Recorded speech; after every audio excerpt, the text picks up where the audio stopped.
नमस्कार दोस्तों, HRDIS में आप सभी का स्वागत है। आप सभी लोग कैसे हैं? आई होप आप सभी लोग अच्छे होंगे और अपनी पढ़ाई को बहुत बढ़िया तरीके से कर रहे होंगे। देखिए, आज है 19 नवंबर और आज के कुछ महत्वपूर्ण करंट अफेयर्स पर हम चर्चा करेंगे। इसके पहले मैं आपको बता दूं कि जो दैनिक करंट अफेयर्स आपको कराया जाता है, ये आपके सभी परीक्षाओं के लिए समान रूप से उपयोगी होता है। चाहे वो परीक्षा आपकी UPSC की हो, UPPCS की हो, या फिर PET की हो, BPSC की हो, RS की हो, COT की हो, नेट की हो, कोई भी एग्जाम हो, इन सभी एग्जाम्स के लिए आपकी ये जो करंट अफेयर्स हमारा कराया जाता है, हम कराते हैं, वो आपका इंपॉर्टेंट होता है। इसी कंटेक्स्ट में आज हम पहला प्रश्न देखेंगे कि पहला प्रश्न हमारा क्या है। तो पहला प्रश्न है कि निम्नलिखित में से कौन सी ऐसी संस्था है जो ग्रीन हाउस गैस बुलेटिन को जारी करती है? इसका जो राइट आंसर हो जाएगा WHO। क्या? WHO, जिसे हम बोलते हैं वर्ल्ड हेल्थ ऑर्गेनाइजेशन, विश्व स्वास्थ्य संगठन। ठीक, आइए इसकी व्याख्या देखते हैं कि ग्रीन हाउस गैस बुलेटिन जारी करने वाली संस्था कौन सी है? WHO है। और अगर WHO की बात करें तो इसकी स्थापना जो है कब की गई थी? 7 अप्रैल 1948 को की गई थी, यानी कि 7 अप्रैल 1948 को WHO की स्थापना की गई थी। अगर इसके मुख्यालय की बात करें तो स्विट्जरलैंड के जेनेवा शहर में इसका मुख्यालय है। आपको मैं बता दूं कि जितने भी अंतर्राष्ट्रीय संस्थाएं होती हैं, चाहे वो IMF हो, चाहे वो आपका जो है WHO हो, या फिर WTO हो, या कोई अन्य अंतर्राष्ट्रीय संस्थाएं हो, इनसे संबंधित प्रश्न अक्सर आपसे परीक्षा में पूछे जाते हैं कि संबंधित जो है संस्था के अध्यक्ष कौन हैं, इनका मुख्यालय कहाँ पर है और इनकी स्थापना वर्ष कब है। ये प्रश्न जो है आपसे पूछे जाते हैं। न सिर्फ अंतर्राष्ट्रीय संस्थाओं से प्रश्न आपकी परीक्षा में पूछे जाते हैं, बल्कि राष्ट्रीय संस्थाओं से भी प्रश्न आपकी परीक्षा में पूछे जाते हैं। तो इसलिए आप लोगों के लिए टास्क आज का है कि आप लोग आज ये जो है अंतर्राष्ट्रीय संस्थाओं के बारे में जरूर पढ़ लीजिएगा और इस पर एक शॉर्ट नोट्स बना लीजिएगा। ठीक, तो ये इंपॉर्टेंट है आपके लिए। टास्क मैं आपको जरूर देता हूँ एक ना एक। आज का टास्क आपका पहला यही है कि आप लोग को अंतर्राष्ट्रीय संस्थाओं के बारे में पढ़ लेना है। चलिए, दूसरा, पंजाब केसरी के नाम से किसे जाना जाता है? ये बहुत कॉमन क्वेश्चन है। इसका जो राइट आंसर हो जाएगा B, यानी कि लाला लाजपत राय को जाना जाता है। चलिए इसकी व्याख्या देखते हैं कि पंजाब केसरी के नाम से लाला लाजपत राय को जाना जाता है और 17 नवंबर 1922 यानी कि 17 नवंबर 1928 को उनका जो है निधन हो गया था। ध्यान रखिएगा। चलिए नेक्स्ट क्वेश्चन है, हाल ही में भारत संकल्प यात्रा का शुभारंभ निम्नलिखित में से कहां पर किया गया है? इसका जो राइट आंसर हो जाएगा C, यानी कि झारखंड राज्य में। मोस्ट इंपॉर्टेंट क्वेश्चन है, ध्यान रखिएगा।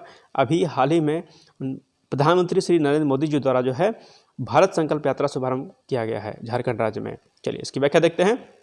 हाल ही में भारत संकल्प यात्रा का शुभारंभ भगवान बिरसा मुंडा की जयंती के अवसर पर जो है किया गया है। और भगवान बिरसा मुंडा के ऊपर जो है मैंने प्रश्न कल बनाया हुआ था और अभी हाल ही में जनजातीय गौरव दिवस भी मनाया गया है भगवान बिरसा मुंडा की जयंती के उपलक्ष्य में भी, तो वो भी प्रश्न आपका इंपॉर्टेंट है, ध्यान रखिएगा। चलिए नेक्स्ट क्वेश्चन है, अंतर्राष्ट्रीय छात्र दिवस कब मनाया जाता है? इसका जो राइट आंसर है हो जाएगा आपका C, यानी कि 17 नवंबर को अंतर्राष्ट्रीय जो है छात्र दिवस मनाया जाता है। ध्यान रखिएगा।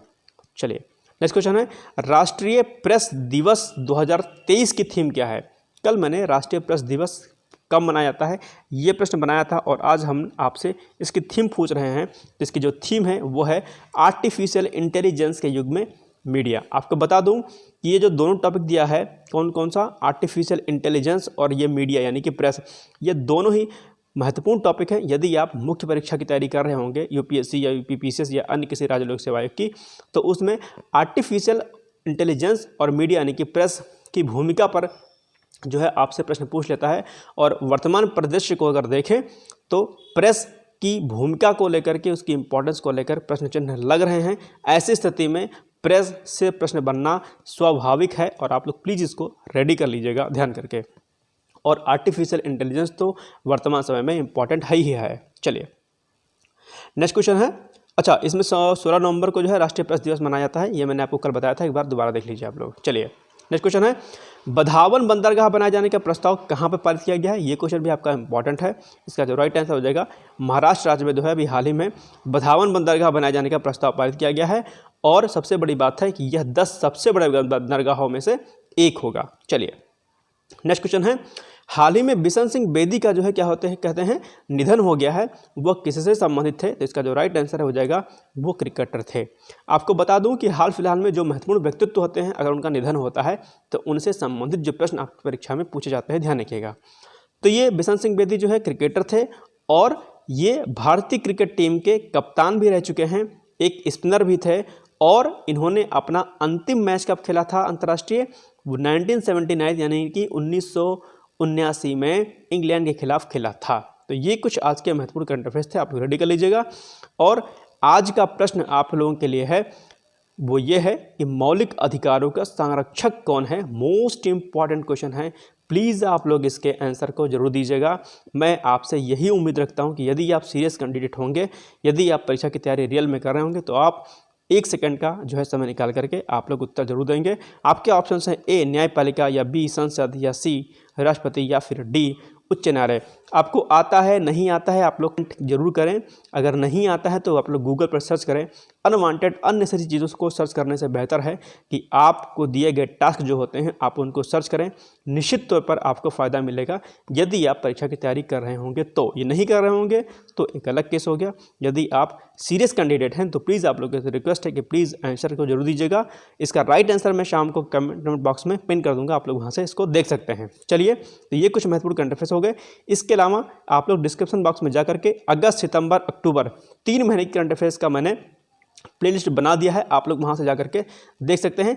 अगर किसी को 3 महीने का करंट अफेयर्स की PDF चाहिए तो आप लोग प्लीज़ मुझे मैसेज करिएगा, कमेंट करिएगा। टेलीग्राम लिंक मैं आपको दे दूंगा, वहाँ से आप लोग जो है PDF निकलवा कर उसका प्रिंट आउट करा सकते हैं। और साथ साथ में जो है पुस्तक वाला लखनऊ और मॉडल बुक शॉप लखनऊ से भी आप लोग इस PDF को ले सकते हैं हार्ड कॉपी के फॉर्म में। चलिए फिर मिलते हैं कल एक नए सेशन के साथ। तब तक के लिए जय हिंद, जय भारत, ऑल द बेस्ट।